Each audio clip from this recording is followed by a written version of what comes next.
ചെയ്തുകൊണ്ട് മഹാവിഷ്ണു പൂജ ചെയ്ത് മഹാവിഷ്ണുവിൻ്റെ പാദത്തിലേക്ക് ലയിപ്പിക്കാനുള്ള ചടങ്ങാണ്.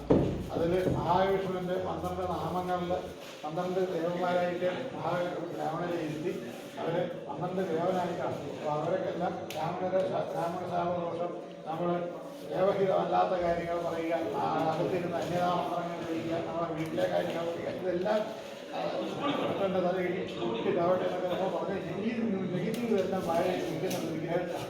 അപ്പോൾ ഏത് തരത്തിലാണോ ബൾബിന് കൈപിടിക്കുന്നത് അല്ലെങ്കിൽ വിളക്കിന് കൈപിടിക്കുന്നത് അതുപോലെ ശോഭ കുറയും, പ്രകാശം ഉണ്ടാവുന്നത്, ശോഭ ഉണ്ടാവില്ല, പ്രകാശം ഉണ്ടാവും. അപ്പോൾ ആ ചൈതന്യം രീതിയാണ് നമ്മൾ ഇത്തരം ക്രിയകൾ ചെയ്യുന്നത്. എല്ലാവരും വിളിക്കണ്ടാവും, ഇതൊന്നും പോയിട്ട് കഴിക്കുന്നതാക്കാൻ വേണ്ടി ഇന്നതാണ്ടായിരുന്നു വീണ്ടും വഴിണ്ടാക്കാൻ വേണ്ടി ഓരോ ഇന്നലെ കുറിച്ച് അതുകൊണ്ട് ഇത് വിളിക്കണ്ടെന്ന് പറഞ്ഞു.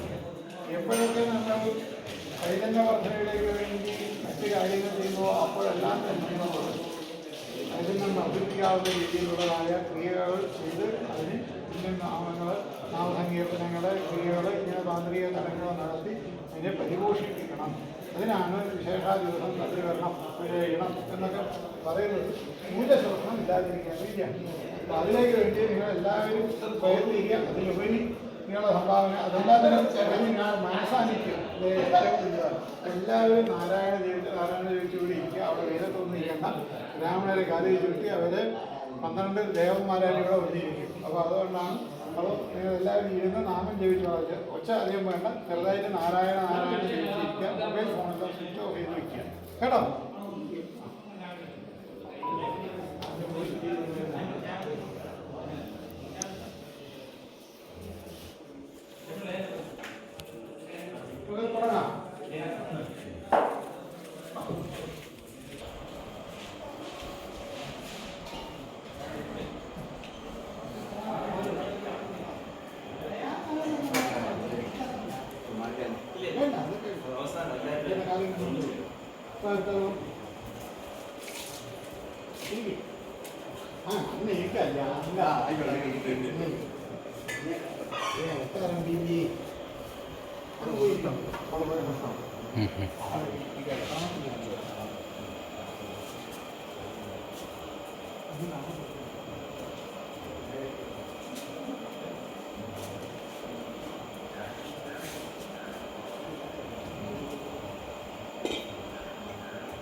പ്രശാന്ത്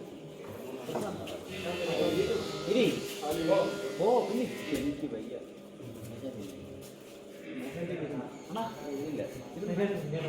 ഓ ഓർഡർ 40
ഗണേശ് ശരിക്കും തോന്നി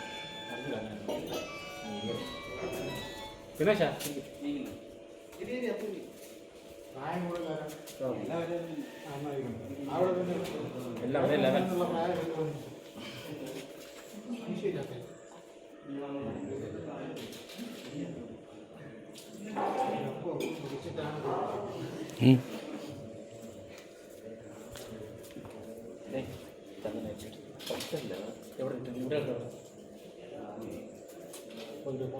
വീട്ടിൽ ഗോപി കിട്ടും നല്ലത് നോക്കില്ല ഇതിനുള്ള ഓക്കെ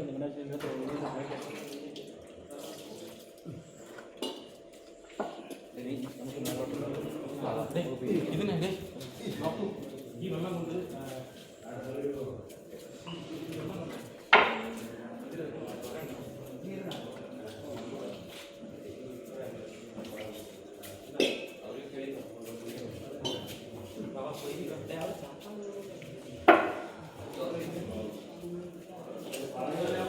ഒരു ഉപ്പ് എടുത്തോ. ഒരു പെങ്ങയുടെ എന്തൊക്കെ ഇല്ല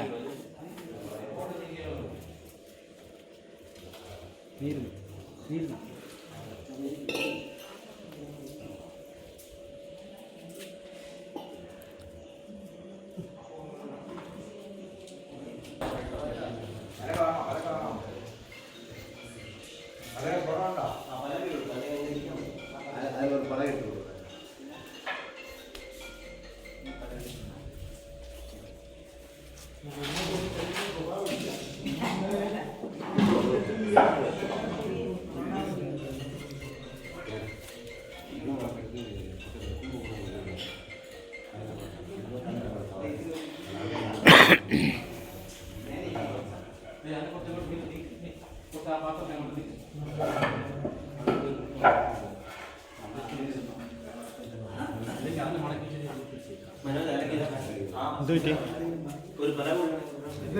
ഇവിടെ നമ്മുടെ ഇരുന്നാൽ കൂടിയിട്ട് അവനങ്ങനെ ബുദ്ധിമുട്ടിക്കണ്ട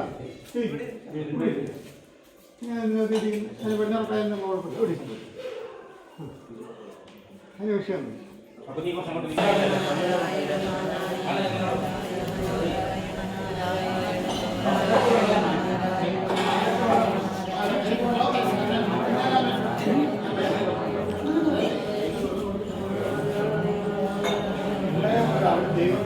അവരൊക്കെ എടുത്തു കൊടുത്തേ ചെയ്യാം.